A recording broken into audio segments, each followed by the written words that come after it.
Hi, Susie Robinson from the Australian Technology Network. It's a consortium of 5 Australian universities.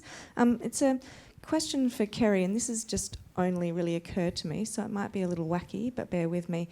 I spend a lot of time thinking about innovation, and I couldn't have agreed more with the comments from our earlier speakers about the need for a good innovation ecosystem and infrastructure in the country. Whilst you were talking, I was mulling over the fact that airports are natural hubs where people congregate and people from all sorts of walks of life, be they business, academia, industry and consumers. In design of airports looking to the future, is there thought being given to ways in which you might derive spillover benefits from the fact that you have those kinds of people all passing through one physical location on quite frequent basis? Just talk. Is that working? It will. I think this is one of the opportunities associated with Western Sydney. I think when I talk to the community out there, when I talk to the stakeholders, they see the opportunity for technology hub, particularly given the location of the University of Western Sydney and their very strong presence and the number of campuses there, but also the Westmead Hospital. So a real focus on IT, technology and health-related hubs, if you like. So they're the sort of conversations that are actually happening now. Certainly local governments in the area are all thinking deeply about their own strategies on how they would actually incite more activity to the area that will actually stimulate more jobs and activity in the area. Just adjacent to the airport itself, there's a 10,000 hectare site called the Western Sydney Employment Area. So because the airport has actually been so well planned and over such a long period, the government actually put designated an area next to the airport. 10,000 hectares is huge. It's actually nearly 6 times the site of the airport itself, and the airport site is twice the size of Kingsford Smith. So it's a huge area. And directly under the flight path, so that there wouldn't be any residential development in the area, so that area was protected. But it's also an area where there's you can actually create those congregated activities and get those adjacencies. So they're the sort of things that people are actually talking about now. I think I had one here. Thank you. Michael Knox, Morgans Financial Limited. My question or my discussion is to Peter Harris, and it's about your comment that nobody's trying to do anything about public sector productivity. Now, I'm from Queensland, and I've just lived through 3 years where a government has been attempting to introduce Blairite-type reforms, the sort of thing that Tony Blair was doing in his second term, of trying to take resources away from a bureaucracy and give it to the delivery end in health and education. And that produced significant reductions in things like hospital waiting times. Now we have a government taking over and going back, because the union supported that they're going back to work to rule, which will of course reverse the entire process of reform and more efficient service delivery that was done under the previous government. So it seems to me that the problem is not that nobody's trying to do anything, it's just that there's no political consensus that anything needs to be done. I think you can find examples in every public sector area where individual governments and individual institutions have tried internally to reform themselves.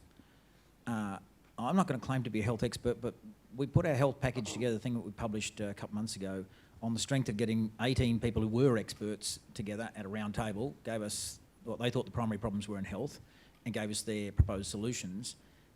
And so I'm not going to disagree with anything about what individual governments have done in Queensland or indeed anywhere else, but it doesn't surprise me to find that it isn't sustainable.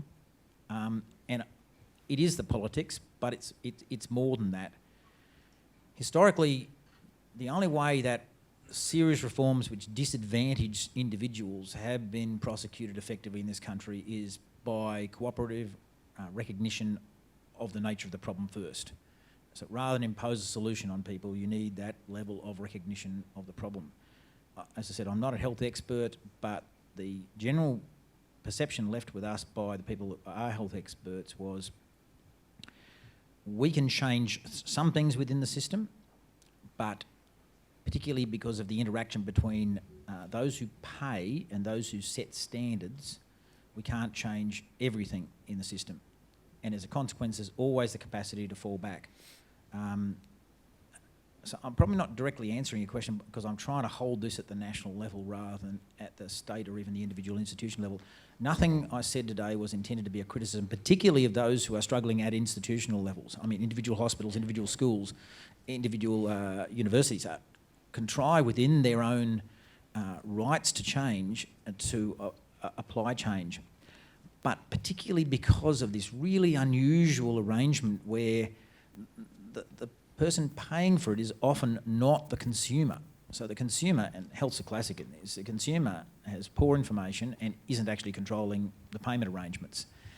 And moreover, some of the suppliers, one day they're a supplier, the next day, they're a consumer. That's hospitals. They change their nature depending on what the service is. And so it makes it very difficult to have these, otherwise relatively straightforward solutions that applied in the market economy applied in the public sector. All that says to me is, given how difficult and complicated it is, when there are somewhat self-evident solutions, and that's what's in our document that we published, a couple of months ago, when there are self-evident solutions within the current system that offer you significant benefits, gee, why wouldn't you take them to start with? You should keep going with the bigger picture. That's really my thesis today. You should keep going with that. But there are also short-term gains that could be picked up. Please.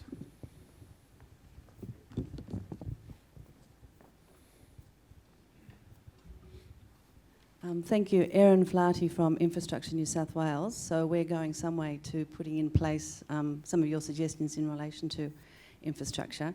I have a question for Peter, which is really about how we are going to manage, or how Infrastructure New South Wales actually is managing what we call the Restart New South Wales Fund. The Restart New South Wales Fund is the fund that the proceeds from the lease of the Poles of Miles will go into.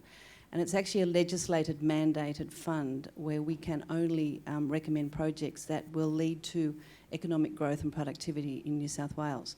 So we actually have that hurdle before we can recommend a project. The issue really is then, how do you define productivity?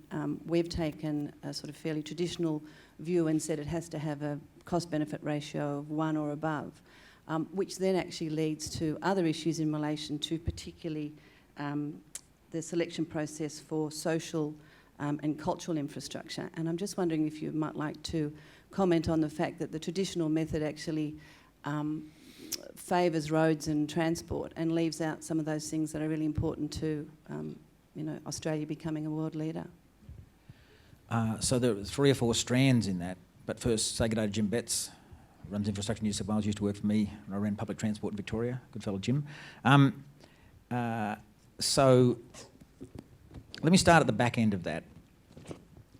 Infrastructure Australia published a couple of years ago a comparison of cost-benefit analyses for big projects versus little projects, and the UK has published similarly. And at best, the cost-benefit analyses for the mega projects are 1s, 1 point somethings, maybe get to 2s. By comparison, things like electronic traffic management on freeways are in the 10s.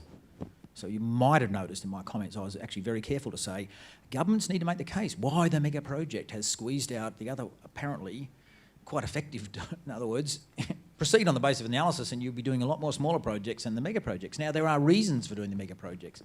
People like to quote agglomeration economies. I'm personally a bit unimpressed by agglomeration economies. You can do almost anything you like under that heading. But the bottom line is make the case. Make the case. Treat the punters who are paying for this like their customers, as I said, and give them the information. Publish the damn analysis. I think governments are way too defensive, you'll read this in our report, way too defensive about failing to publish things because of commercial inconfidence. I have done these projects, okay? I'm not just speaking from the ivory tower of the Productivity Commission. I have done airports, I have done aviation, I've done the Commonwealth Roads program, I've worked in public transport for a couple of years. I built a big diesel plant in Victoria that's not terribly popular, but sometime in climate change it'll be, you'll all love it down in Melbourne.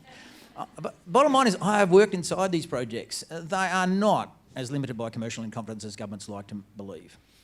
And we treat consumers like idiots when we don't publish it. And even if we're not proposing to charge them directly, we should still treat them as consumers because they're going to pay through taxes. Like someone's going to pay directly through a fee or they're going to pay through a tax. So the bottom line is put that analysis up and explain why the 1 point something project, mega project, is so much better than 200 10 point something projects. And that's just sticking in transport, as you say. Then there's cultural comparisons. Well, cost benefit analysis is a start, not an end. If you don't do it, my view is you haven't even got to the starting line. When you do it, you can then go on and make your argument that says a well-rounded society deserves, as many museums as it does, overpasses. Well, make the case. Sell the story. People are undoubtedly out there quite happy to listen to such a story, but it's not made. Instead, governments hide continuously behind this, commercial in confidence and I'm unsure and It's a deeply unconvincing story, and I go back to Glenn Stevens' comment. I deliberately quoted Glenn, so I just wouldn't think it was, the crazy people from the Productivity Commission saying this. The guy who's holding the economy together in part has got the same view on infrastructure. It's about the selection process. We do it very poorly in this country. It shouldn't be about the price of debt. Price of debt is just an enabler. It gets you to a point where you might be able, if you can do the selection process properly, to afford more projects. It does not say to you, go and create a big fund. Not in my view, anyway, and not in the view of what we published last year in our infrastructure report. Now, I'll stop there. I could bang on for hours about infrastructure. Sorry. Thank you, Chairman.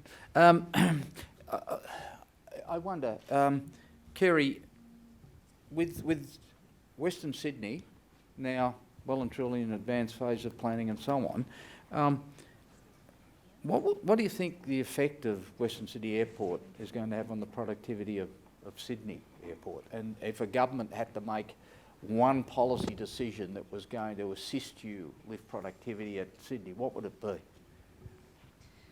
They're two different questions, actually. But I think, as you said, Western Sydney Airport has actually been in the planning for a long time. And so back in, I think as early as 1995, it was envisaged that the two airports would operate together as a system because that would actually drive the best outcomes for the Sydney Basin and indeed in the national interest. And when you look at most airports around the world, I think most of the major airports actually have more than one airport in the catchment area, and 3/4 of them are actually owned in a common ownership. And why is that? Because they actually drive faster growth in particular at the new airport. So that's the answer there, and there's no question. There's the excitement around Western Sydney is just palpable around the opportunity that this is going to create for jobs and therefore economic growth. In relation to Sydney Airport, I think one of the if it was one thing that you could do to actually make it more productive, it will be look at some aspects of the operating restrictions. So we have a number of operating restrictions that apply to Sydney that are not present in most global airports. We have a curfew, we have noise sharing, we have an 80 movement an hour cap on the number of movements, aircraft that we can actually have in an hour, even though the infrastructure could do more. The challenge is, that allows us 500,000 movements a year, and we're doing 2/3 of that. And that hasn't really changed over the last 10 years because aircraft are becoming larger, and so our number of movements hasn't grown a great deal, even though we've had a 60% growth in passengers. The issue is that 80 movements an hour is actually calculated every 15 minutes. So the more narrowly you're actually counting that, the more rigidity it puts into the system. So given that Melbourne is our busiest route, Brisbane's our next busiest route, it doesn't take much, say a catering truck late in Melbourne for the aircraft, or perhaps some bad weather somewhere else, making a flight late, and that scheduled movement that was meant to be in there at 10:02, now gets pushed out. And then it has to wait until you've actually got the ability to do 20 in another 15 minutes. So what happens is that rigidity is actually creating restrictions that impede our flexibility and the ability to respond to disruption.